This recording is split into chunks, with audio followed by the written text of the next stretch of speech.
سید المرسلین رحمت للعالمین خاتم النبیین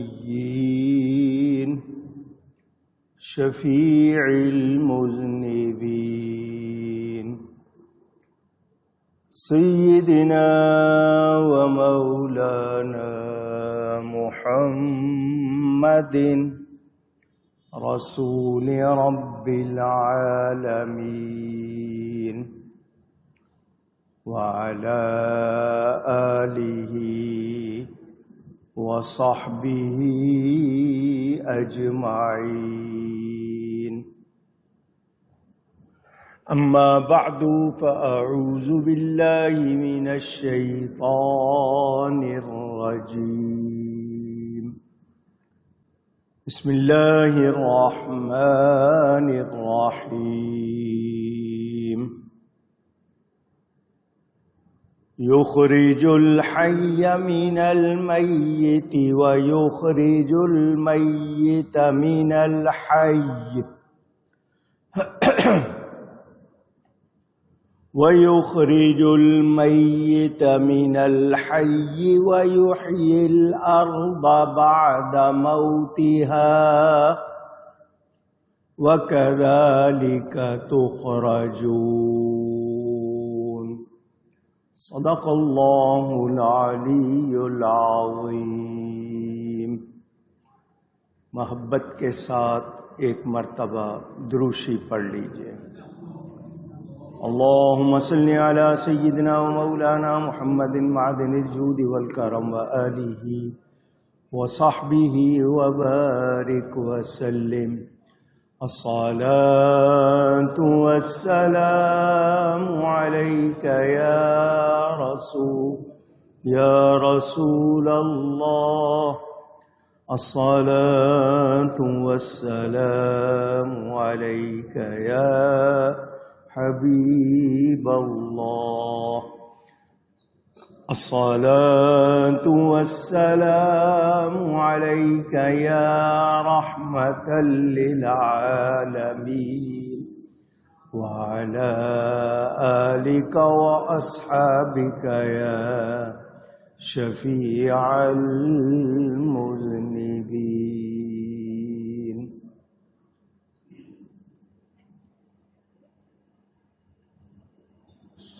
مہربانی.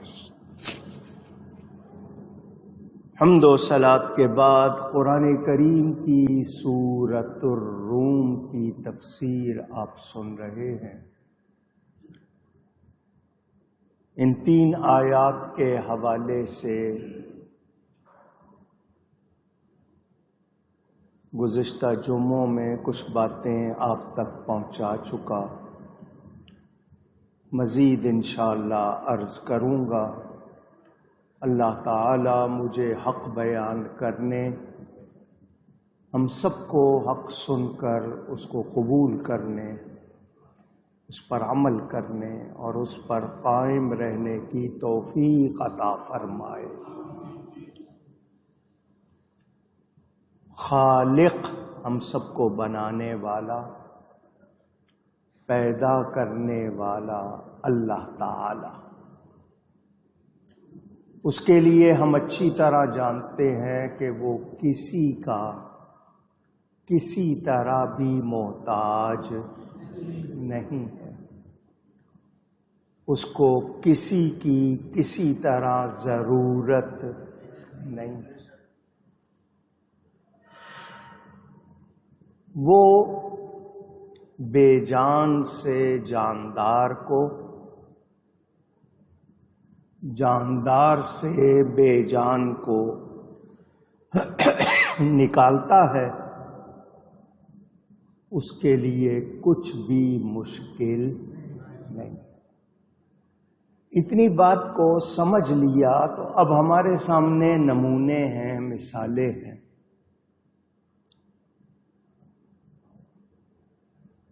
نطفہ، پانی کا وہ قطرہ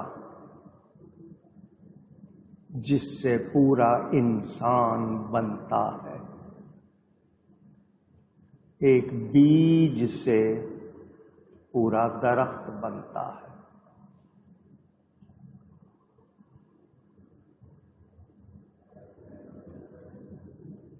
اس کے لیے کسی سانچے، ڈائی، کسی نمونے کی ضرورت بھی نہیں۔ سائنس جتنی سمجھتی جا رہی ہے، اسلام کی حقیقتوں کو مان رہی ہے۔ وہ مانے یا نہ مانے، سائنس اسلام کی پابند نہیں ہے۔ اس کو پابند ہونا چاہیے۔ اسلام حق ہے، سچ ہے۔ آج تک سائنس نے اپنی تھیوریاں بدلی ہیں، فارمولے بدلے ہیں، پریکٹیکل بدلے ہیں۔ اسلام کی بات بدلتی نہیں۔ تو سائنس کو اسلام کا پابند ہو جانا چاہیے۔ مگر کوئی یہ کہے کہ سائنس ثابت نہیں کر رہی تو میں نہیں مانوں گا، ایسی بات نہیں۔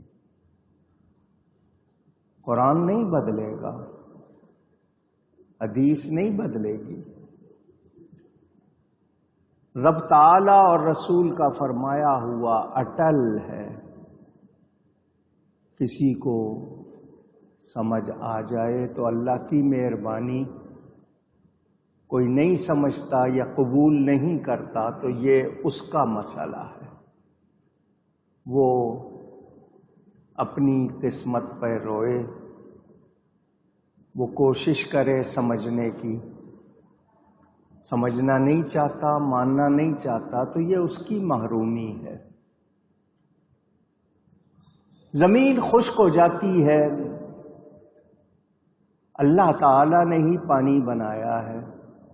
سمندر سے بخارات اٹھتے ہیں، بادلوں میں جمع ہوتے ہیں۔ اللہ نہ چاہے تو وہ برس سکتے نہیں۔ آج کل مصنوعی بارش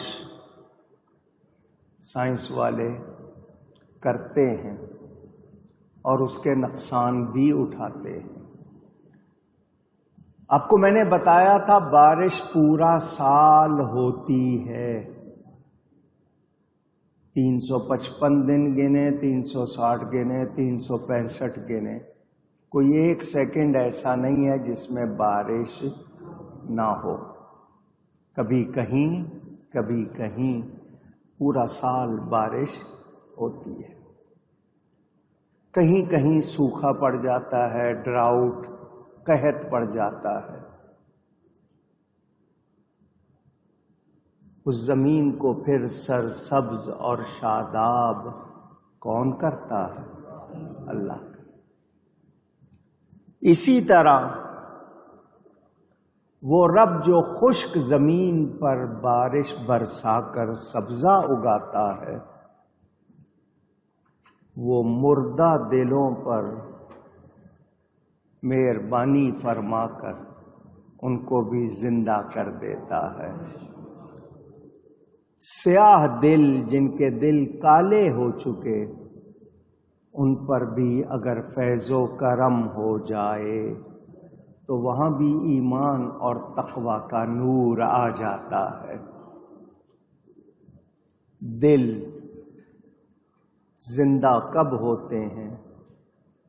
لوگوں نے شاید یہ سمجھا کہ ہم پہاڑوں کی سیر کریں گے، سمندر کی سیر کریں گے تو دل زندہ ہوں گے۔ یہ دل اللہ والوں کی نگاہ سے زندہ ہوتے ہیں۔ علامہ اقبال جیسا شخص بھی کہتا ہے، من پروردۂ فیض نگاہم، کہ میں نگاہوں کے فیض کا پلا ہوا ہوں۔ اللہ والوں کی نگاہ، کیونکہ اللہ فرماتا ہے ان کی آنکھیں میں بن جاتا ہوں۔ میں نے آپ کو یہ بات سنائی تھی میرے پیر و مرشد حضرت صاحب کرما والے رحمت اللہ تعالی علیہ ظاہری زندگی کے آخری ایام میں آپ علالت کی وجہ سے لیٹے رہتے تھے۔ ایک شخص آیا، اس نے آ کر کہا جی میں نے فلاں پیر صاحب کو دیکھا، فلاں پیر صاحب کو دیکھا۔ جن بزرگوں کی اس نے زیارت کی تھی ان کا نام لینے لگا، حضرت صاحب کو جلال آ گیا۔ آپ اٹھ کے بیٹھے، فرمایا تو نے اتنوں کو دیکھا، تجھے کسی نے دیکھا؟ تجھ پر کسی ایک کی بھی نگاہ پڑ جاتی تیری دنیا بدل جاتی۔ فیض نگاہ، نگاہ کا فیض، یہ کوئی کہانی نہیں ہے۔ سنی سنائی باتیں کتابوں میں پڑھی ہوئی اپنی جگہ، ہم نے تو اپنی آنکھوں سے دیکھا، دنیا بدلتے ہوئے دیکھا ہے لوگوں کی۔ اسی لیے کہنے والے نے کہا نگاہ ولی میں یہ تاثیر دیکھی۔ اللہ کا ولی، اللہ کا پیارا، اللہ کا دوست، اللہ کا مددگار، اس کی نگاہ کی تاثیر، نگاہ ولی میں یہ تاثیر دیکھی، بدلتی ہزاروں کی تقدیر دیکھی۔ یہ نگاہ کرتے ہیں تو پھر اس کا فیض ہوتا ہے، جب کرم ہوتا ہے حالات بدل جاتے ہیں۔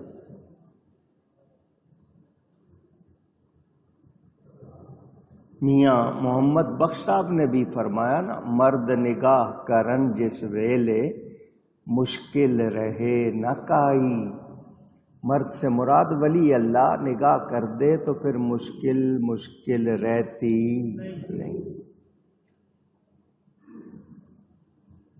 اللہ تعالی ہی کی مہربانی ہے،